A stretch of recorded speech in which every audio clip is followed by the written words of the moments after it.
तो good morning everyone. आवाज नहीं आ रही एकदम।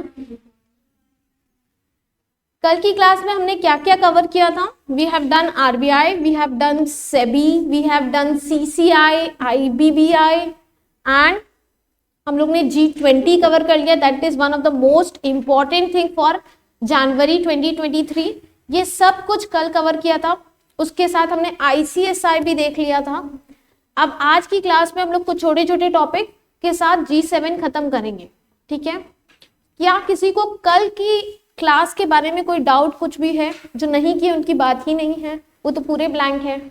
जो किए हैं क्लास उनको कुछ डाउट? G20 के सारे मेंबर्स के नेम याद हो गए थे कल? बिल्कुल अच्छे से याद हो गए, 20 के 20 याद कराए हैं। स्टार्ट करते हैं G7 से।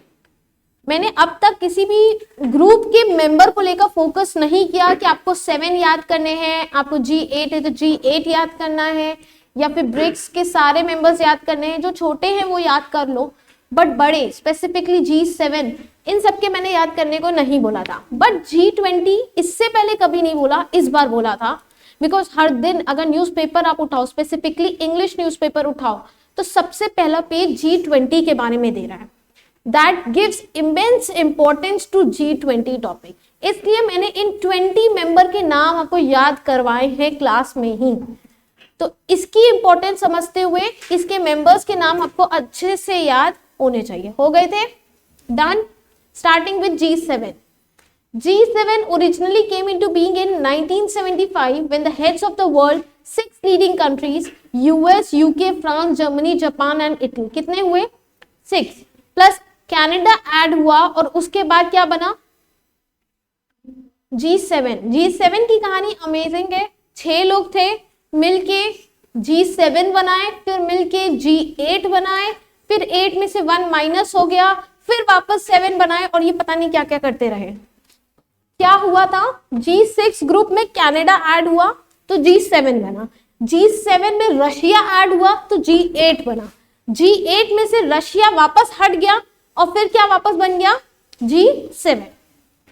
ठीक, यहां पे किसके बारे में दिया है? 2021 क्रॉस करते हुए 2022 बुक में पुराना दिया हुआ है, इस वजह से देखो G20 भी दिया है, G19 भी दिया है। तो हम लोग किस पे फोकस करेंगे? G7 की 2022 पे। G7 ब्रैकेट में 2022 समिट के बारे में फोकस करेंगे। Can you tell me the page number? इस पीडीएफ का पेज 24।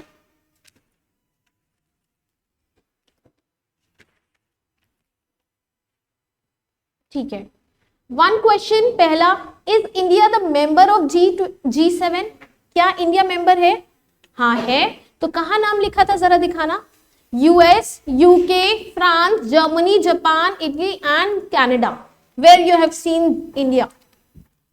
तो G7 में इंडिया नहीं है। अरे 7 कंट्रीज के नाम अभी आपने पढ़े, उसमें कहीं इंडिया का नाम आया था? तो कैसे कह सकते हैं आप G7 में इंडिया मेंबर है? तो रिमेंबर दिस, G7 में इंडिया मेंबर नहीं है। तो बड़ा बड़ा लिख लो, India is not a member. अब यहां पे लिख लो जस्ट लाइक आसियान। 2 चीज कवर हो गई। नहीं मेंबर है 7 के साथ साथ किस में नहीं है? आसियान में नहीं है। India is not a member just like ASEAN. तो फिर पढ़ क्यों रहे हैं? बड़ा प्रॉब्लम रहता है। अगर नहीं है, मेंबर ही नहीं है हम लोग, तो why we are going through? Why we are invite ही था इंडिया। क्या था? इंडिया इनवाइट हुआ था। किस में हुआ था? इस समिट में, इस मीटिंग में। जब ये 7 कंट्रीज मिलती हैं तो इंडिया इनवाइट हुआ था।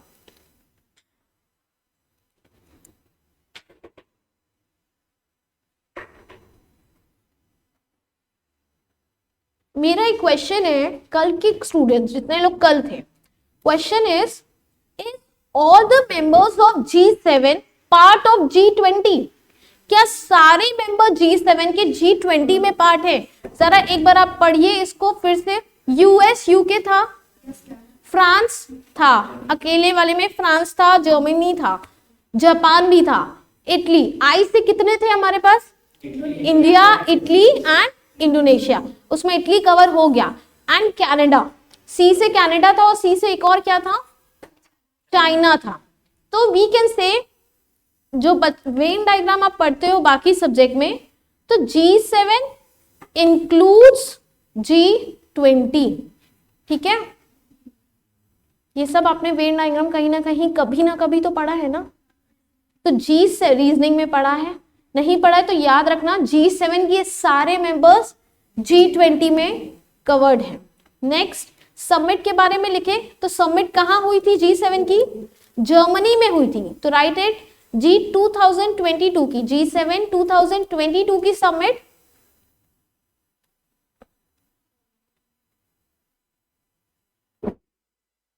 जर्मनी में हुई थी।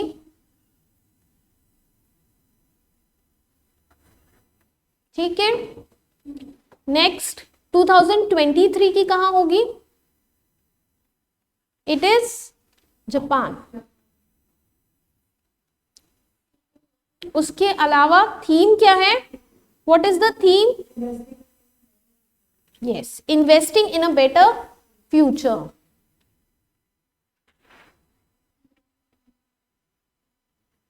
ये सब आपकी बुक में नहीं दिया है, इसलिए बुक में लिखना पड़ेगा। क्यों? क्योंकि बुक मार्च में हुई थी और उसके बाद कई मीटिंग्स हुई, जनवरी में एग्जाम है, उसको देखते हुए बुक को अपडेट करना है। Investing in better future, done हो गया सबका? कुछ ज्यादा फास्ट चल रहा है क्या? एक्सप्रेशंस क्यों ऐसे आते हैं? अच्छा, anyone who can tell me the code of learning G20? G20 learn कराने का क्या कोड दिया है गुरुजी? सीता अब SSC FCI में काम करती है। ये सब सोच रही है कौन सी क्लास में हम आ गए हैं, but this was the trick. याद कराई थी कल एकदम अच्छे से। कल की क्लास जिन्होंने मिस की उन्होंने एक बड़ा सा लॉस किया अपने लिए। नेक्स्ट, अब India stand on the summit. एक बड़ी मीटिंग और हुई है COP27, उसको हम अलग से कवर करेंगे। Make sure you read about this COP27। COP का मतलब होता है कॉन्फ्रेंस ऑफ पार्टी। अब मीटिंग है 27th मीटिंग, इसलिए इसका नाम रख दिया गया है COP27।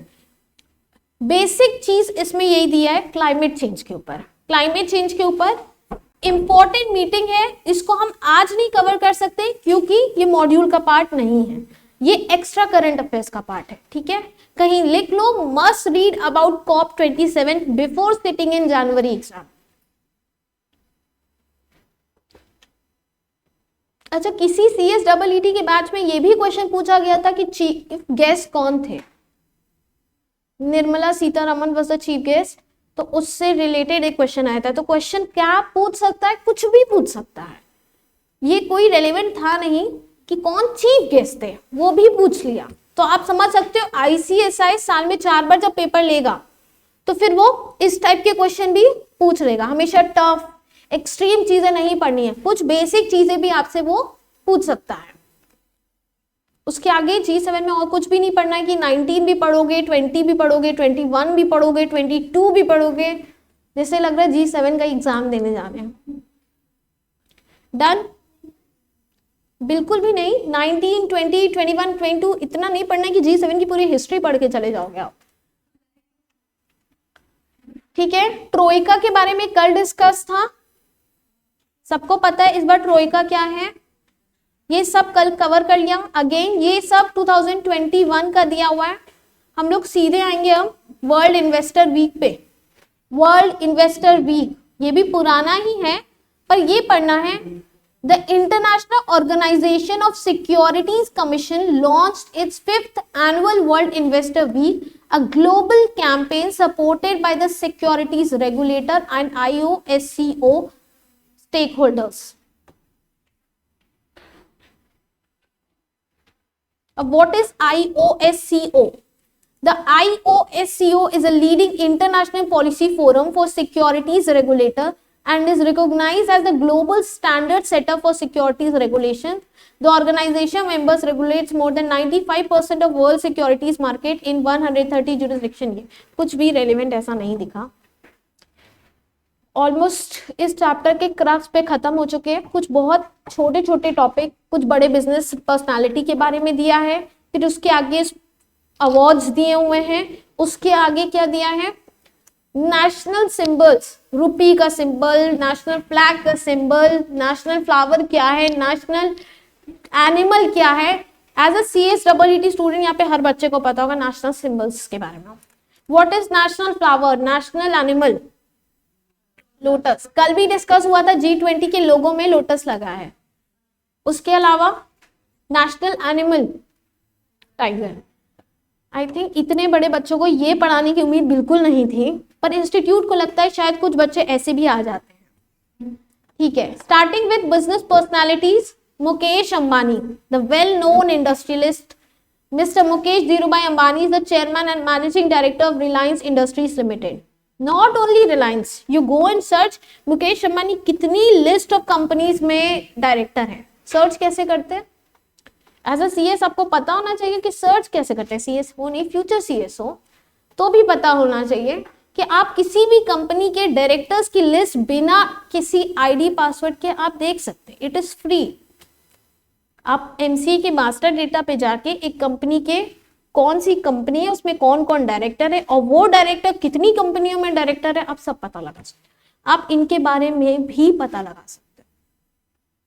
छोड़ दीजिए मैम, क्या करेंगे जान के, बट रेलिवेंट क्वेश्चन क्या करेंगे जान के.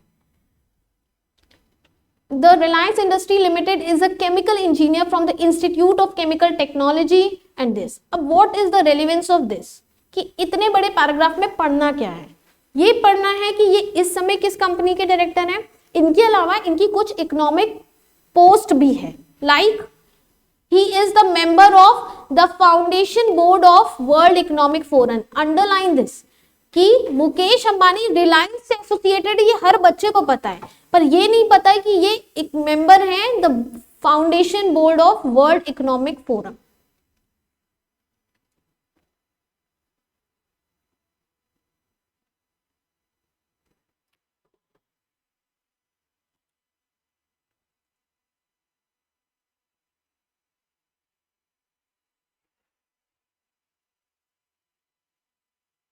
कुछ कुछ बिजनेसमैन एक्चुअल में बहुत ज्यादा सोशल वर्क करते हैं. रतन टाटा आपने सबके बारे में सुना है. उनका एक वीडियो बहुत वायरल है, किसी ने शेयर किया था कि रतन टाटा को बहुत प्रेस्टिजियस अवार्ड मिल रहा था अब्रॉड में.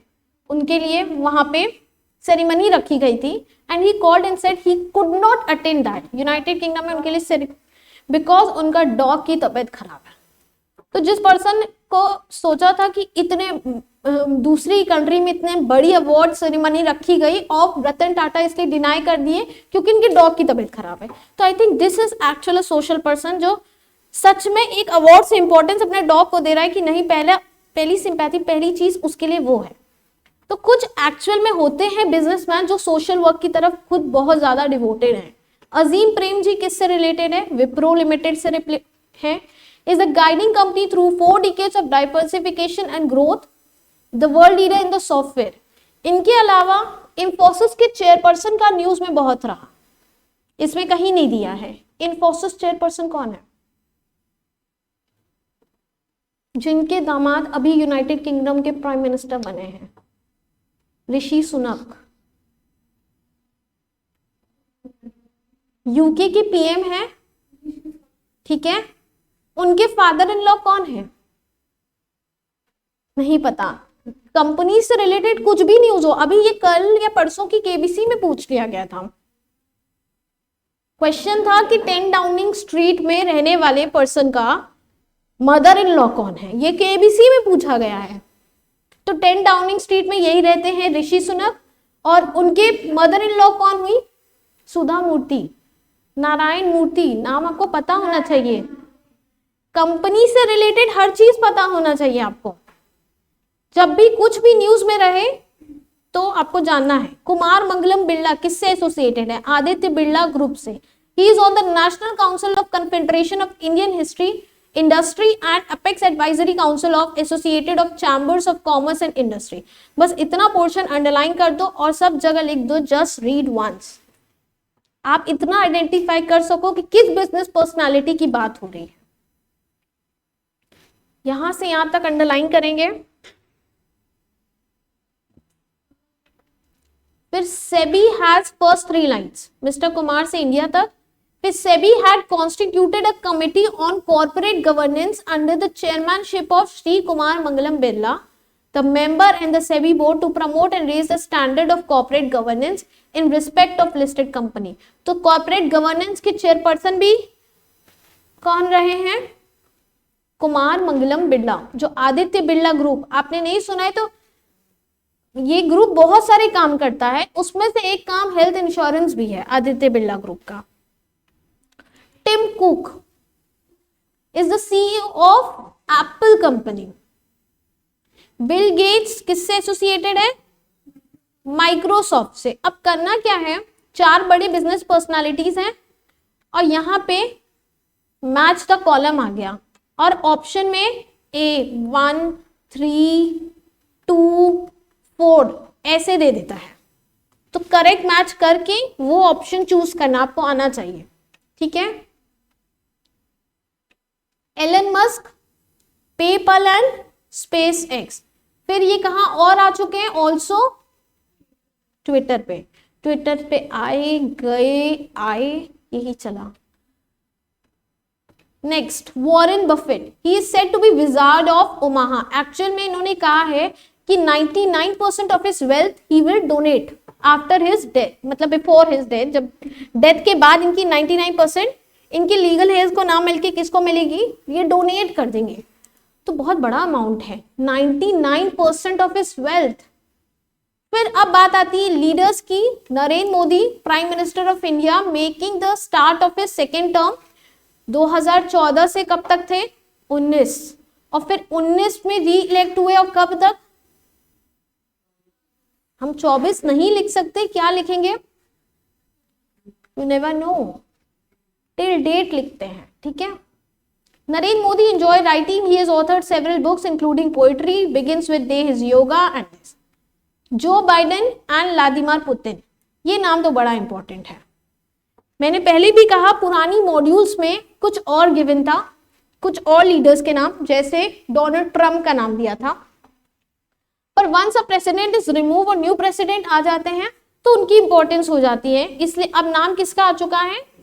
जो पुरानी बुक का प्रिंट रखे हैं अब उनको ये सब चेंज करना होगा, एंड बेटर कि आप एक नई बुक का प्रिंट रखें। कोई फायदा नहीं है, बहुत वास्ट चेंजेस हुए हैं। तो CSEET की रेफरेंस रीडिंग करके मॉड्यूल है, उसमें करंट अफेयर्स, उसमें आप 2nd-3rd पेज में देखोगे 15 मार्च 2022 तक का है, वो वाली मॉड्यूल आपको प्रिंट करानी है। Vladimir Putin has 3 terms, is currently the 4th president of Russia. The Putin was also a prime minister for 3 months now. मतलब प्रेसिडेंट भी रहे हैं, प्राइम मिनिस्टर भी रहे हैं।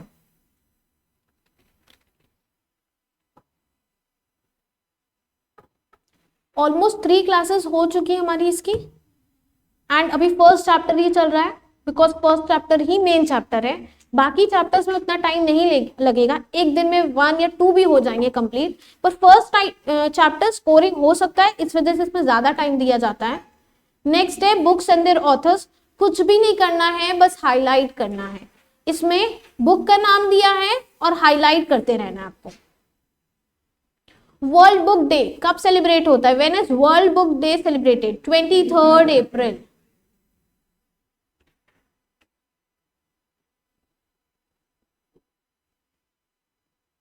क्यों मनाते हैं? To develop the habit of reading. Reading habit develop करने के लिए हम वर्ल्ड बुक डे मनाते हैं। Gandhi topi governor. The vice president M Venkaiah Naidu has released a Telugu book title Gandhi topi governor by Padma awardee doctor Yarlagadda Lakshmi Prasad. अब ये सब याद करना पड़ेगा, तो इसको बस हाईलाइट करो। और आपको याद रखना है ऑथर और लॉन्चर डिफरेंट होते हैं। मतलब क्या है? एक ऑथर वो है जो बुक को लिख रहा है, और लॉन्च वो है जो लिखी हुई बुक को सिर्फ लॉन्च कर रहा है। ठीक है, जैसे हम लोग ने पढ़ा है फाउंडिंग मेंबर्स अलग होते हैं, मेंबर्स अलग होते हैं, दिखने में सेम लगते हैं, पर गलत है ये। यहाँ पे ऑथर्स क्या है, ऑथर्स एक्चुअल में बुक लिखते हैं, और लॉन्च किसी बुक लिखी, नॉर्मल पर्सन ने बुक लिखी और किसी बड़े पर्सन से हम रिलीज करा देते हैं तो वो बुक अच्छे से हाईलाइट हो जाती है, तो उसलिए लॉन्च अलग करते हैं। ये फर्स्ट 3 लाइन इंपॉर्टेंट थी। बुक का लिखा कौन है, doctor Yarlagadda Lakshmi Prasad, and launch किसने किया है, वाइस प्रेसिडेंट। बुक का नाम क्या है, Gandhi topi governor.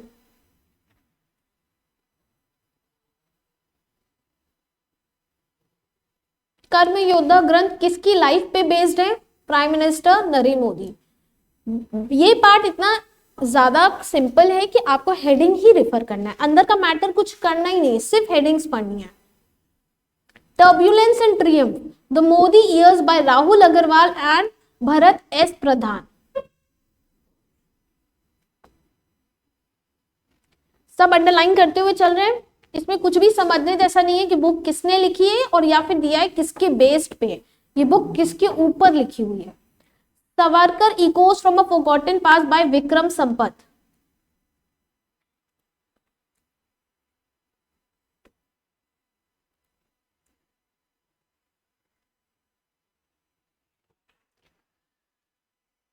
Again, the listening, learning, leading was launched by Shri Amit Shah. This book is based on Vice President Shri Venkaiah Naidu. Actual में इन्होंने क्या किया है, बहुत एजेड पर्सन है, फिर भी उन्होंने बहुत सारी मीटिंग्स ओवर द ईयर अपने टेन्योर में की है। उनकी चीजों को हाईलाइट करने के लिए एक बुक लिखी गई है। किस पर लिखी गई है, it is based on Venkaiah Naidu. Don't get confused. अब एक वर्ड और आया है, बेस्ड ऑन, मतलब पूरी बुक में किसके बारे में लिखा है, किसने लिखा अलग, किसके बारे में लिखा अलग, किसने लॉन्च किया वो अलग। नेक्स्ट, विवेका दीपनी बाय आदि शंकराचार्य।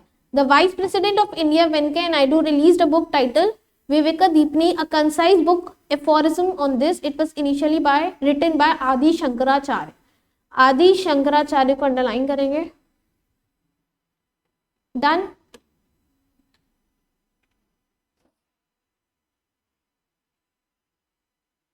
जो ओलंपिक्स है वो पुराने अवार्ड्स हो चुके हैं रिसेंटली। अब आपको क्या करना है, कॉमनवेल्थ गेम्स को रेफर करना है। किसको, बुक में आई थिंक नहीं दिया है, बस उनके बारे में दिया है कि कॉमनवेल्थ गेम्स क्यों इशू किया जाता है, या खेलो इंडिया के बारे में दिया है, पर रेफर किसको करना आप, कॉमनवेल्थ गेम्स। या रिसेंटली अभी एक T20 वर्ल्ड कप हुआ, वो कौन जीता है, हाँ इंग्लैंड जीता है, तो उसको आप रेफर कर सकते हो। T20 cricket world, ICC T20 world cup, उसको रेफर करोगे जो रीसेंट स्पोर्ट्स हुए हैं।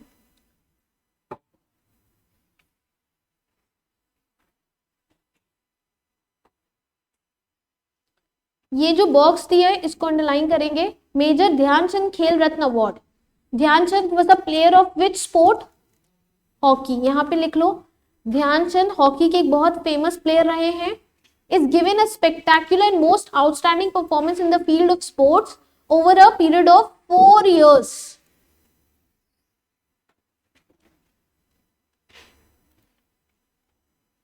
पहले इसको किस नाम से जाना जाता था, राजीव गांधी खेल रत्न अवार्ड, फिर बदल दिया गया major Dhyanchand Khel Ratna award. Arjuna award for outstanding performance in a sports game, good performance over a period of previous 4 years and showing the quality of leadership. फिर द्रोणाचार्य अवार्ड है, is given to the coaches. ये तो easy है, द्रोणाचार्य भी गुरु थे, और फिर ये अवार्ड भी किन के लिए, जो कोच है, तो कोचेस के लिए, और बाकी सब स्पोर्ट्स प्लेयर के लिए है। Dhyanchand award for a lifetime achievement, राष्ट्रीय खेल प्रोत्साहन पुरस्कार। आई थिंक ये फर्स्ट 3 ज्यादा इंपॉर्टेंट थे कि किस से रिलेटेड है। अब बात आती है इनकी, the most tricky part. Institute अगर किसी को जबरदस्ती बाहर निकालना चाहता है ना, वो क्वेश्चन यहीं से बना देता है। अब आप लिस्ट देखो, एक बार पेज पलटो, सिर्फ लिस्ट देखो। ये आपने लिस्ट देखी है, एक नॉर्मल स्टूडेंट के लिए क्या ये पॉसिबल है हर पर्सन का नाम विद स्पोर्ट्स याद हो जाए? नहीं है। तो आपको ये भी पता होना चाहिए क्या पढ़ना है और क्या छोड़ना है। लेकिन कुछ चीजें इंपॉर्टेंट हो जाती हैं जब वो प्लेयर बहुत न्यूज में हो जाता है। तो जैसे ध्यानचंद वाला तो आपको पढ़ना ही पढ़ना है कि नीरज चोपड़ा किस स्पोर्ट्स से हैं, एथलेटिक्स की किस फील्ड से हैं, जावलिन थ्रो से हैं। जावलिन थ्रो जिसको हम हिंदी में भाला फेंक भी कहते हैं, तो उससे है। आपको मेन प्लेयर्स ये जो दिए इनके तो करने ही है। अर्जुन अवार्ड जिनका आप न्यूज में उतना नहीं सुनते हैं उनको आप सिर्फ रीड कर लो, लक का है एकदम कि याद रहा तो ठीक, नहीं रहा तो ठीक, शायद हो जाए, ट्राई कर लो एक बार। क्योंकि ये ऐसी चीज है, I understand being a student की इतनी लंबी लिस्ट आपको लाइन बाय लाइन नहीं याद हो सकती, पर ये आपको करनी है। इसमें आपको कोई ऑप्शन नहीं दिया गया है। हाँ, ये इंपॉर्टेंट है। Sreejesh PR, this is very important. ये सारे ही आपको पढ़ने पड़ेंगे। अब बात आई कुछ चीजें और, कॉमनवेल्थ में गेम्स में कितने मेडल्स मिले हैं वो आपको नोट करना होगा। कॉमनवेल्थ गेम्स में कितने मेडल्स मिले हैं, गोल्ड की कैटेगरी में, ब्रॉन्ज की कैटेगरी में, सिल्वर की कैटेगरी में, ये सब हम लोग जब वो कवर करेंगे वहीं पे लिखेंगे। अभी बस ये बता रहे हैं कि मेडल नंबर याद हो सकता है। अगर सपोज एग्जाम्पल के तौर पे मोर देन 60 है तो आप मेडल नंबर तो याद ही कर सकते हो कि गोल्ड में इतना है, सिल्वर में इतना। क्वेश्चन यही आया था, नंबर ऑफ मेडल्स, ये नहीं आया था किसको कौन सा मिला। तो आप नंबर ऑफ मेडल्स तो आपको याद करना पड़ेगा। डन।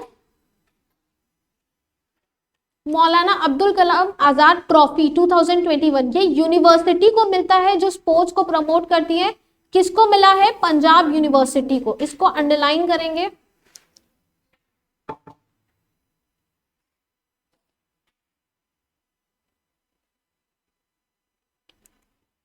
मेलबर्न में हुआ था आईसीसी T20 और जीता कौन है? इंग्लैंड। इंग्लैंड वर्सेस कौन था? वर्ल्ड क्रिकेट वर्ल्ड कप इसको कौन जीता है? World cricket world cup India ने जीता है। वुमेन? नो, नहीं, एकदम नहीं। 2-4 और नाम बचे हैं, बता दो किसने जीता है। It is Australia.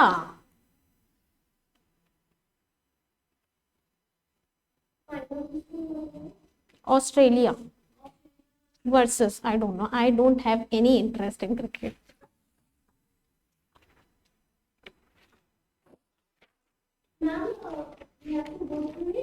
क्या? नहीं, बिल्कुल। Which part? नहीं, बस आप किस कहाँ हुआ था प्लेस और फिर फाइनल कौन विनर रहा वो आपको बस याद करना है। Who was the winner? Question was IPL 2022 किसने जीता था? इतना इजी क्वेश्चन भी आता है। तो IPL किसने जीता था 2022 में?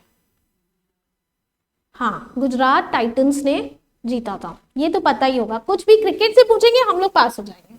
2-4 क्वेश्चन और मैम बढ़ा दे क्रिकेट वाला तो पक्का हो जाएगा।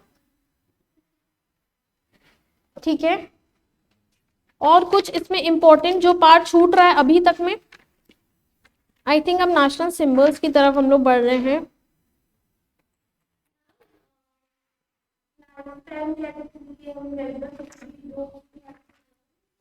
ये सब 2021 का दिया है, इसको नहीं पढ़ना है। ठीक है,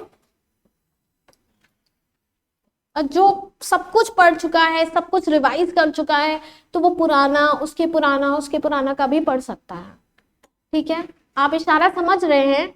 बुक में 2019 का भी डेटा दिया है, 2020 का भी दिया है, 2021 का भी दिया है और 2022 का दिया। I am focusing on this. और बहुत इंपॉर्टेंट जिसमें इंडिया कुछ रोल रहा तो इस पे इतना ही फोकस हो रहा है। बट अगर आपका सारा सब्जेक्ट सब अच्छे से प्रिपेयर हो चुका है, 2 से 3 बार रिवाइज हो चुका है, तो फिर आप 20 भी देख लो, 19 भी देख लो और जो भी दिया हुआ देख लो। अब इशारा क्या सबको क्लियर है? नेक्स्ट, खेलो इंडिया, ये फिटनेस के लिए है। ये सब अगर सब्जेक्टिव एग्जाम होता तो ये जरूर इंपॉर्टेंट होता, पर आपको क्या देखना है? कुछ भी नहीं इसमें, ये सब्जेक्टिव एग्जाम्स के लिए होता है। Next, languages and national symbol. Languages and national symbols, how many recognised languages are there in the 8th schedule of India? 22 languages को रिकॉग्नाइज किया गया है। किस शेड्यूल में किया गया है? 8th शेड्यूल में 22 लैंग्वेजेस रिकॉग्नाइज्ड हैं, ठीक है। 22 नॉट 23। कहाँ 23 दे दिया? कहाँ पे?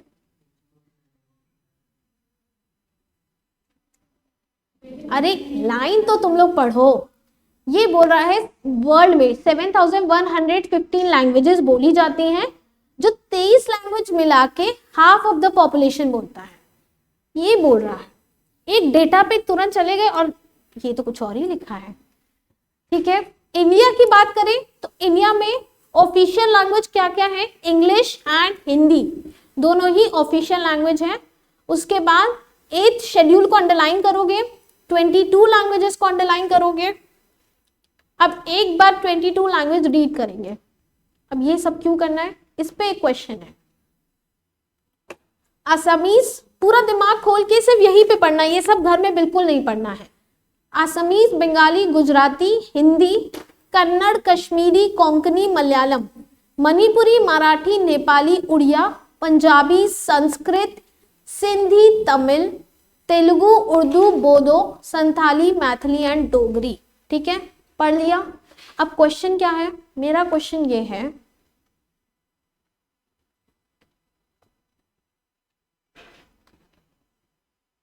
which pair of languages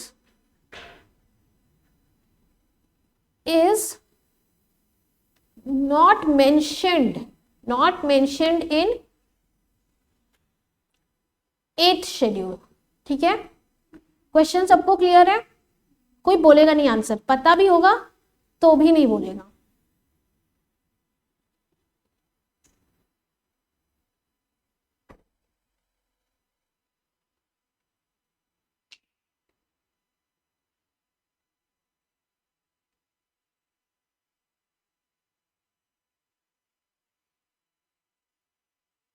Sanskrit है, ठीक है।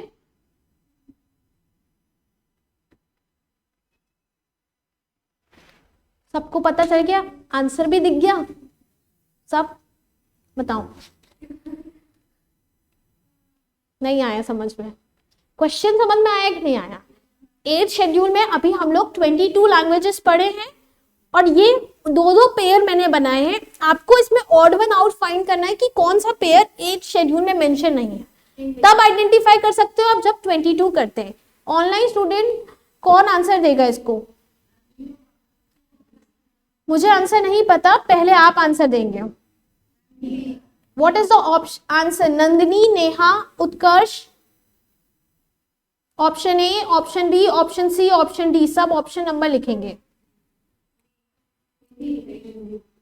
हिंदी डोगरी, मैथिली बोडो, हिंदी संस्कृत, हिंदी इंग्लिश, इनमें से क्या pair of languages correctly mention नहीं था?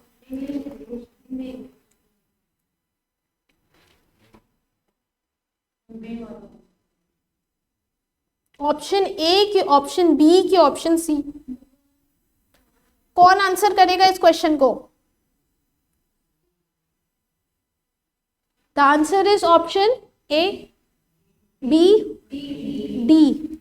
तो ऑप्शन डी। क्यों? हिंदी तो है ना, लेकिन इंग्लिश नहीं था। जब आंसर देखते हैं तो आपको दोनों सेटिस्फाई करना है ना। ये पेयर गलत है, हिंदी इसमें भी है, हिंदी इसमें भी है, पर हिंदी इसमें है पर इंग्लिश नहीं है। तो correct answer is D is the correct answer, ठीक है। जो चीजें करंट अफेयर्स में लगता है बहुत ज्यादा दी गई हैं, पर एक माइंड में एक जगह ऐसी होती है कि अगर आपने कुछ भी रीड किया है वो स्टोर होता है। जो फर्स्ट ऑप्शन देके फर्स्ट क्लिक हो जाए तो वो आंसर निकलता है। अगर आपने उसके बारे में कहीं भी बहुत पहले ही क्यों ना पढ़ा हो, पर आपको अचानक से याद आ जाएगा नहीं ये तो कुछ सुना हुआ है, उसी को गेस वर्क कहते हैं।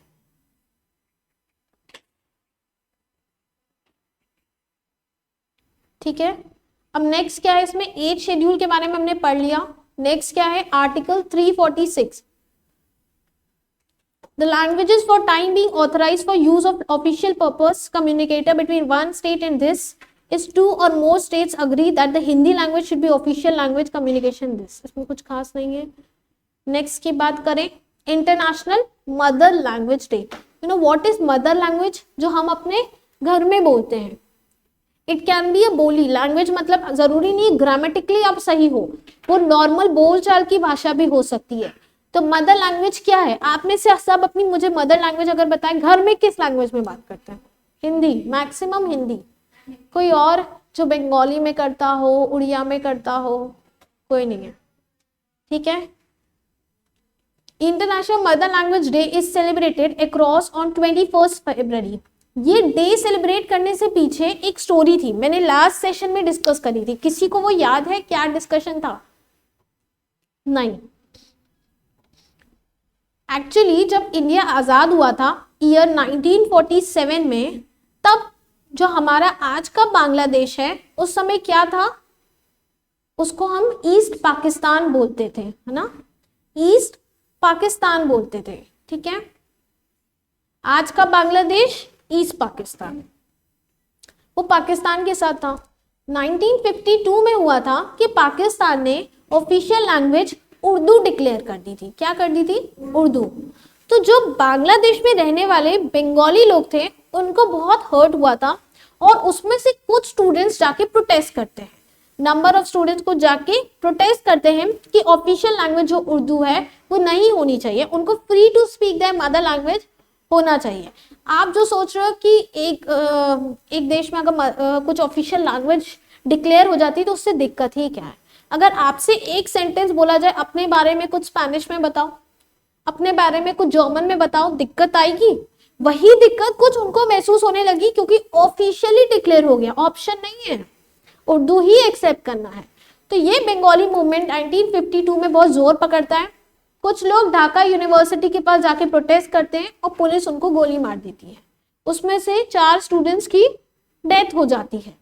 तो ये सब देख के और ज्यादा प्रोटेस्ट बढ़ने लगता है और उनको वो डिसीजन वापस लेना पड़ता है. और उस दिन रिकॉग्नाइज होता है 21 फरवरी मदर लैंग्वेज डे. ठीक है. मदर लैंग्वेज डे क्यों सेलिब्रेट होता है? ये बंगाली मूवमेंट से रिलेटेड है, वो याद रखना. मदर लैंग्वेज डे 21 फरवरी. इसकी थीम लिखेंगे. What is the theme? Using technology for multilingual learning challenges and opportunity. आज के टाइम पे Google speak is the best example. किसी चीज को ट्रांसलेट करना हो, किसी और लैंग्वेज में जाना हो, तो टेक्नोलॉजी के यूज से आप मल्टी लैंग्वेजेस लर्न कर सकते हैं. उसके चैलेंजेस एंड अपॉर्चुनिटीज की थीम है. ठीक है.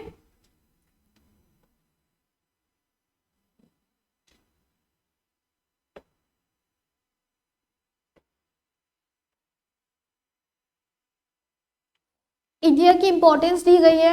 Unity in diversity. इतनी बड़ी कंट्री, बहुत सारी लैंग्वेजेस है, पर सब साथ में रहते हैं क्योंकि ऑफिशियली आपको कोई फोर्स नहीं कर सकता है कि इसी लैंग्वेज में बात करना है. नहीं, नेशनल लैंग्वेज में इंग्लिश एंड हिंदी है. लोग कहते हैं राष्ट्रभाषा है, पर वो ऑफिशियल है. ऑफिशियल लैंग्वेज अलग होती है. ऑफिशियल मतलब जब 2 स्टेट को कम्युनिकेट करना पड़ता है तो वो हिंदी या फिर इंग्लिश यूज कर सकते हैं. द हिंदी दिवस is celebrated every year on September 14. ये तो आई थिंक सभी को पता है. ये वही कहानी आ गई नेशनल सिंबल्स की. चलो सब कलर्स बताओ. नेशनल फ्लैग के क्या कलर्स होते हैं? पहला ही गलत. ऑरेंज नहीं बोलते हैं, सैफरन बोलते हैं. Saffron, white and green. ठीक है. Saffron Kesariya at the top, white in the middle and dark green at the bottom in the equal proportion with the width. Width क्या है? 2:3. इसको आप अंडरलाइन करो, 2:3. तो white white in middle indicates peace and truth. Top saffron क्या होता है? Strength and courage. और green growth auspicious land of India. हरियाली को हम ग्रीन से दिखाते हैं. व्हील कहां पे अपीयर करता है? Sarnath lion capital of Ashoka में. ये लास्ट लाइन सबसे इंपॉर्टेंट. इस फ्लैग को ऑफिशियली कब एडॉप्ट किया गया था? 22 जुलाई 1947। बस ये लास्ट लाइन आप अच्छे से अंडरलाइन कर लो। ये सारी line I think as a student आपको सबको पता होगा। टॉप कलर क्या डोनेट करता है, डिनोट्स करता है, मिडिल कलर क्या डिनोट्स करता है, ये सब। करेंसी, नेशनल करेंसी अगर हम कहें 2011 से पहले हम लोग रुपीज ऐसे लिखते थे, ठीक है, रुपीज 100 ऐसे करके लिख। फिर ये सिंबल आया, इंडिया के पास खुद का कोई सिंबल नहीं था, ये था। तो ये ऑफिशियली कब अडॉप्ट हुआ है? 8 जुलाई। स्टेट एम्बलम क्या है? वही, the state emblem is 4 lion standing back to back from Sarnath, lion capital of Ashoka. आप सारनाथ की इंपॉर्टेंस, वाराणसी सारनाथ की इंपॉर्टेंस समझ सकते हैं। ये ऑल ओवर इंडिया CSEET के बच्चे पढ़ रहे हैं। आप लोग को नॉर्मल लग रहा है बट ये हर चीज यहीं से ली गई है, ठीक है। नेशनल बर्ड पीकॉक, जिसको पैवोक्रिस्टाटस भी बोलते हैं। अब थोड़ा सा स्टैंडर्ड बढ़ा लो, जब पीकॉक दिखे तो बोलो ओ वाओ पैवोक्रिस्टाटस, ठीक है। Animal, the magnificent tiger, Panthera Tigris. हमारा G20 लोगो का symbol, national flower lotus is the national flower.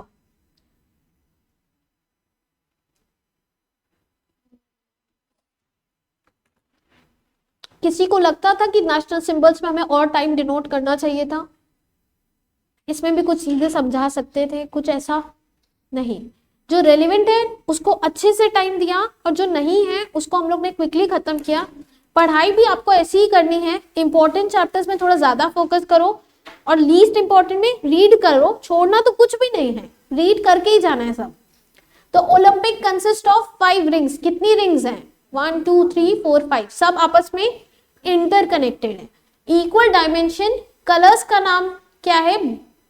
Blue, yellow, black, green and red. Blue, yellow, black, green and red, ये लर्न करना है आपको। Blue, yellow, black, green and red. You will ask कि यहाँ लिखा था तो फिर यहाँ लिखने का क्या रीजन होता है? बिकॉज आपको भी यही काम करना है। भले ही इसमें कुछ दिया हो, जो चीज इंपॉर्टेंट है उसको पहले ही आप बाहर निकाल के रख लो उस पैराग्राफ से।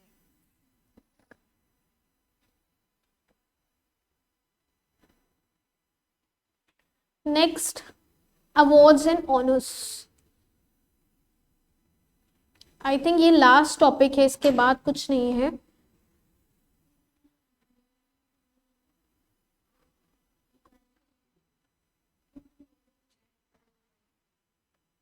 एक टॉपिक बचेगा जो कि हम लोग कल कवर करेंगे, एक लास्ट समिट है, वो है क्या चीज?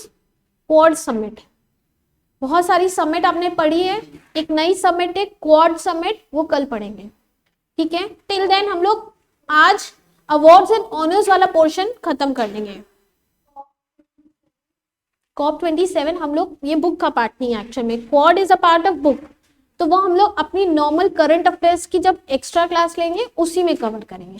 अभी ये जो सीरीज चल रही है मॉड्यूल स्पेसिफिक सीरीज है कि टारगेटेड 6 to 7 डेज में हमको मॉड्यूल अपनी कंप्लीट करनी है। The government of India instituted 2 civilian award, Bharat Ratna and Padma Vibhushan. Bharat Ratna, Padma Vibhushan, यहाँ पे एक एक्चुअल में दिया था, इस पार्ट पे आप आओगे, यहाँ 3 डॉट्स जो दिए हैं, बहुत ध्यान से इसको पढ़ना है। भारत रत्न के अलावा जो 3 अवार्ड्स है, पद्म विभूषण, पद्म भूषण एंड पद्मश्री, यहाँ पे आप जो पढ़ोगे तो इसमें थोड़ा सा कंफ्यूजिंग लगेगा, पर आइडेंटिफाई करना आना चाहिए कि अगर एक्सेप्शनल और डिस्टिंग्विश दोनों है, एक्सेप्शनल और डिस्टिंग्विश, तो पद्म विभूषण मिलता है। डिस्टिंग्विश है विद हाई ऑर्डर तो पद्म भूषण, और पद्मश्री सिर्फ डिस्टिंग्विश्ड। तो ये वर्ड कॉमन है, डिस्टिंग्विश, सर्विस, तीनों में कॉमन दिख रहा है आपको। इसको ध्यान से अगर आप देखो, डिस्टिंग्विश सर्विस इज कॉमन, यहां पे भी है, यहां पे भी, यहां पे भी। क्वेश्चन आता है which award is given for distinguish service of high order, तो डिस्टिंग्विश सर्विस तो तीनों में था, खाली डिस्टिंग्विश सर्विस पद्मश्री है लास्ट वाला। अगर साथ में हाई ऑर्डर दिया है तो पद्म भूषण, अगर एक्सेप्शनल दिया है तो विभूषण हो जाएगा। Bharat Ratna highest civilian award of the country, highest civilian award, it is awarded to recognition of exceptional service of the highest order in the field of human endeavour. तो लास्ट अवार्ड कब मिला था? 2000, उसके बाद अब तक नहीं मिला। लास्ट किसको मिला था? प्रणब मुखर्जी, नानाजी देशमुख एंड भूपेंद्र हजारिका। अब ये कौन है?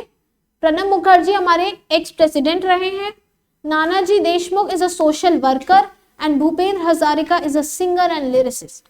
एक पोएट है ये, ठीक है। जितना पार्ट अंडरलाइन किया गया ऐसे ही आप भी अंडरलाइन करेंगे। 3% को क्या मिला है? भारत रत्न। अच्छा, एक वर्ड लिखा है, व्हाट इज दिस? ये वर्ड क्या है? पोस्टुमसली। पोस्टुमसली क्या होता है? यहाँ पे एक वर्ड दिया है ये वाला, इस पोस्टुमसली को क्या कहते हैं? What do you mean by the word posthumously? सब ब्लैंक है। पोस्टुमसली को क्या बोलते हैं भाई? जब किसी पर्सन को आफ्टर हिज डेथ रिकॉग्नाइज किया जाता है अवार्ड के लिए, तो उनकी अवार्ड उनकी जो फैमिली को देते हैं, पर उनके आगे क्या लग जाता है? He is posthumously after death award दिया गया। डन।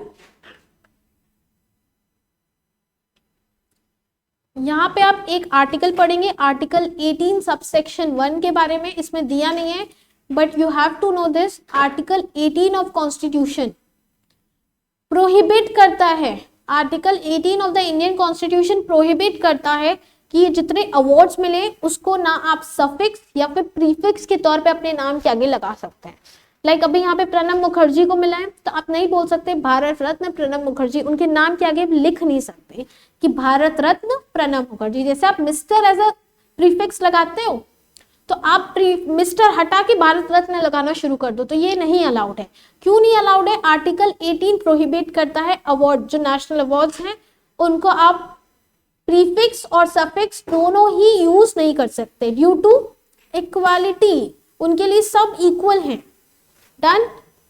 तो फिर हम लोग मेजर क्यों यूज कर लेते हैं नाम के आगे, डॉक्टर क्यों यूज कर लेते हैं नाम के आगे, CA/CS क्यों यूज कर लेते हैं नाम के आगे? जब हमें प्रीफिक्स अलाउड नहीं है तो हम CA/CS और डॉक्टर ये सारे प्रीफिक्स क्यों यूज करते हैं? Why we have been allowed for this?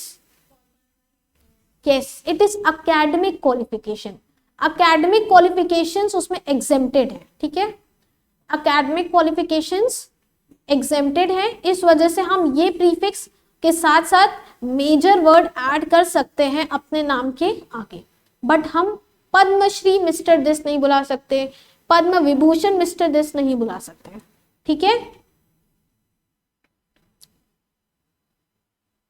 Number of awards, ये आप पढ़ लेना जरूर से, इसको नंबर ऑफ अवार्ड्स पे फोकस करना है। कहीं लिख लो ऊपर की तरफ, लर्न नंबर ऑफ अवार्ड्स, किस फील्ड में किसको कितने अवार्ड्स मिले हैं, बस नंबर याद करना है। अब 117 है, 104 है, यहाँ पे कितने 107, तो आपको लगता है कि आप 107 के नाम याद कर सकते हो? नहीं, तो पर नंबर तो याद हो ही सकता है ना। पद्मश्री की कैटेगरी में कितने मिले हैं? हो जाएगा, ये सब तो स्किप ही करना है। Award in the field of cinema, यहां से अंडरलाइन करेंगे। फादर ऑफ इंडियन सिनेमा किसको बोला जाता है? फादर ऑफ इंडियन सिनेमा किसको बोलते हैं? धुंधीराज गोविंद फाल्के। धुंधीराज गोविंद, इनको क्या बोलते हैं? Father of Indian cinema. इन्हीं के नाम पे एक अवार्ड भी है, दादा साहेब फाल्के अवार्ड, ये इन्हीं के नाम पे है। एक सिनेमाटोग्राफी में, मतलब सिनेमा की फील्ड में सबसे हाईएस्ट अवार्ड क्या है? दादा साहेब फाल्के अवार्ड। 2020 में किसको मिला है? सॉरी 2022 में किसको मिला है? दादा साहेब फाल्के अवार्ड 2022 में किसको मिला है? सोचो सोचो, यहाँ नहीं लिखा है, ढूंढने से भी नहीं मिलेगा। बुक की यही प्रॉब्लम रहती है, मार्च में बुक छपी है पर अवार्ड बाद में मिला है। It starts with A. Yes, Asha Parekh. नाम भी नहीं।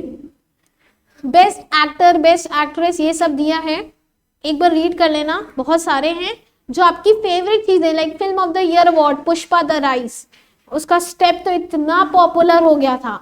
Best film award Shershaah, best actor Ranveer Singh, best actress Kriti Sanon, ये सब आता है तो शायद कर लेंगे। उसको आप लिख लो बस, रीड वन। बिल्कुल, आईसीएसआई कुछ भी पूछ सकता है, कुछ भी, कुछ भी पूछ सकता है।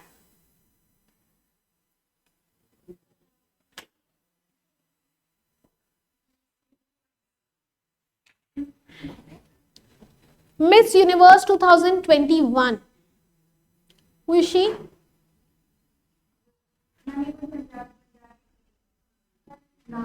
अनाज संधू। इससे पहले इंडिया को मिस यूनिवर्स कब मिला था?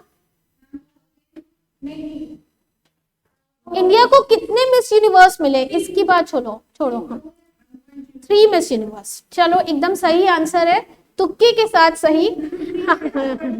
2 या 3, उसका मतलब क्या है? कॉन्फिडेंस की कमी। 3 मिस यूनिवर्स मिला है, 3 के नाम बताओ। Very good. Aishwarya Rai was not Miss Universe. Miss Universe अलग है, मिस इंडिया अलग है, मिस वर्ल्ड अलग है, तो हम मिस यूनिवर्स की बात कर रहे हैं। 3 ही बनी है, मिस वर्ल्ड थी।